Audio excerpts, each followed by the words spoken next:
What's the your perspective on Lance Armstrong?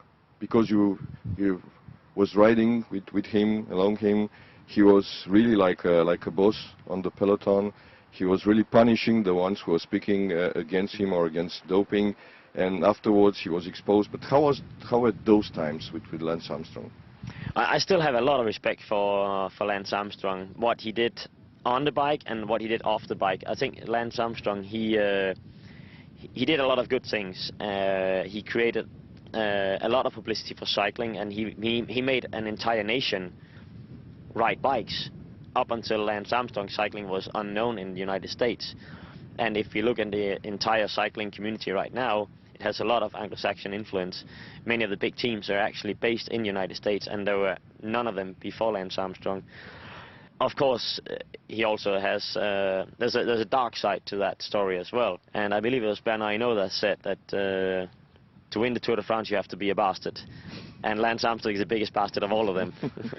But he was really like, I mean, honestly, I cannot really share your point of view, because I couldn't have any respect for Lance Armstrong, because he lied for so many years, and not only lying, but he organized a kind of mafia in the peloton. I mean, you and other guys, you're just doing that to yourselves.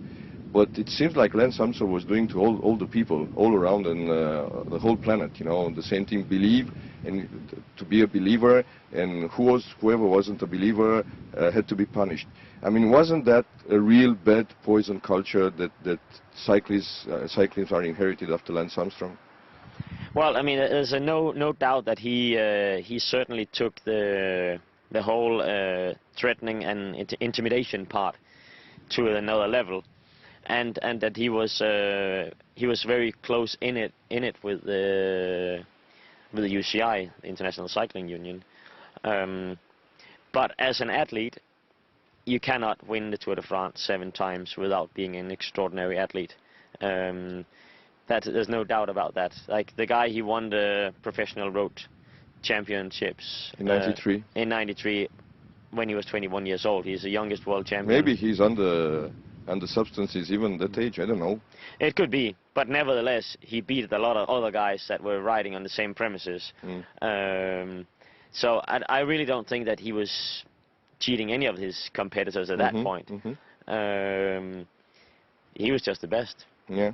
How's the situation today? Because maybe in the 19th, we saw that all the riders were very strong. Now, there seems to be strong riders and weak riders, and some of the people who say, even in the time of Lance Armstrong, we discovered that he was under the same substances that you were, or other people. There was nothing special about it.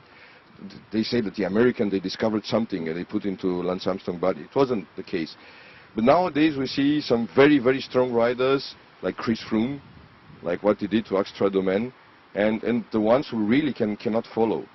What do you think is the situation today? I think, like I said, generally speaking, it is going in the right direction, and the peloton is becoming gradually cleaner. But to say that it's entirely clean, that would be very naive. Obviously, also because of all these, the history of cycling and the heritage that the riders that are riding nowadays are carrying around,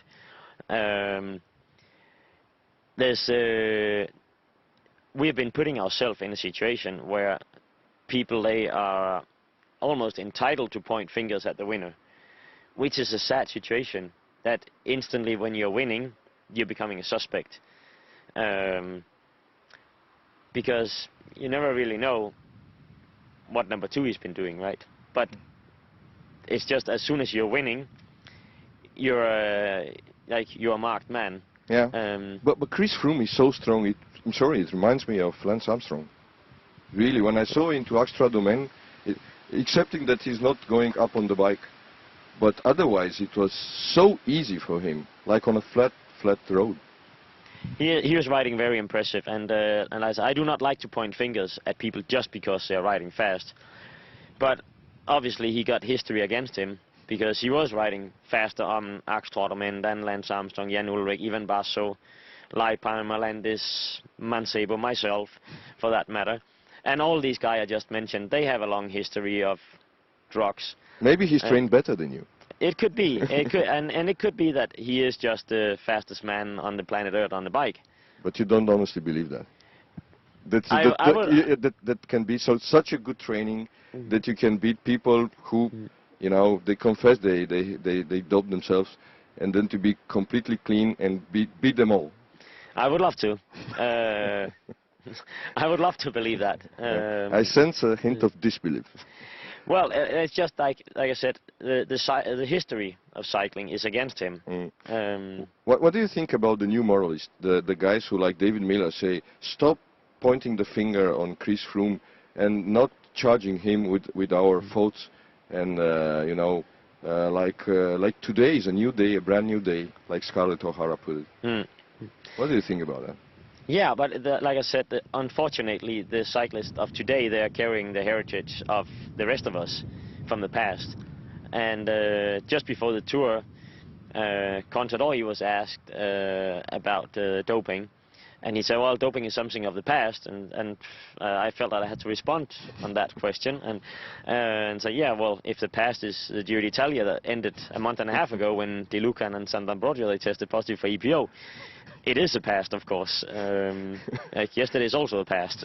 Yeah. So yeah, we have to see what they're really saying in all that. What do you think about a lot of people, you know, acknowledging that really we cannot clean the sport completely from doping? They say, well, let them all be under the influence of substances, illegal substances. Make them legal. Let them all dope themselves and see who's the best. What do you think about that?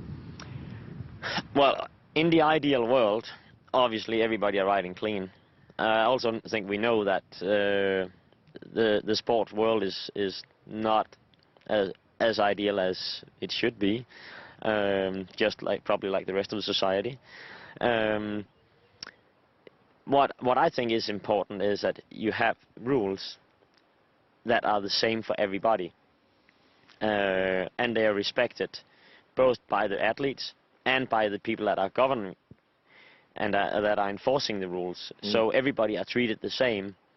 And if you cannot have a completely clean sport, then at least it's important that you have rules that are enforced and are the same and easily understandable for all athletes. So not that some people, they have 50 out of competition tests in a year, and some of the competitors, they have none. And some of the athletes, they have biological passports, and others they do not have. Because that's when you're creating different rules for different athletes. So are you for the doping at a larger scale for everybody or not? No, absolutely not. But I'm certainly for equal rules for everybody, and equal possibilities. But no, I really don't believe that anybody would in a sound mind will say, oh, we should just liberate everything. I mean, that would be a very radical thought, and nobody wants to do that.